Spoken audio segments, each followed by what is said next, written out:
ನಮಸ್ತೆ ವೀಕ್ಷಕರೇ, Naresh new explore ವತಿಯಿಂದ ತಮ್ಮೆಲ್ಲರಿಗೂ ಸ್ವಾಗತ ಸುಸ್ವಾಗತ. ಇತಿಹಾಸ ಪುಟಗಳಿಗೆ ಹೋಗೋಣ. ಅಶೋಕನ ಶಿಲಾಶಾಸನಗಳ ಬಗ್ಗೆ ತಿಳಿದುಕೊಳ್ಳೋಣ.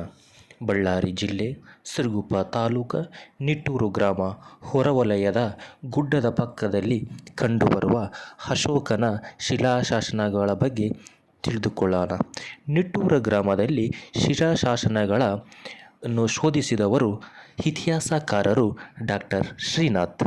1978ರಲ್ಲಿ ನಿಟ್ಟೂರು ಗ್ರಾಮದಲ್ಲಿ ಈ ಎರಡು ಶಾಸನಗಳ ಬಗ್ಗೆ ಶೋಧಿಸಿರುತ್ತಾರೆ.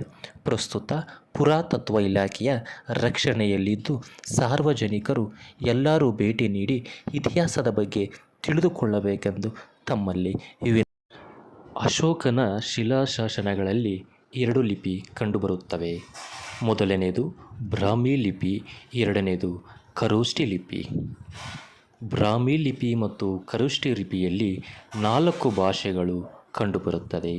ಮೊದಲನೆಯದು ಪಾಳಿ, ಎರಡನೆಯದು ಪ್ರಾಕೃತ, ಮೂರನೆಯದು ಅರಬಿಕ್, ನಾಲ್ಕನೆಯದು ಗ್ರೀಕ್.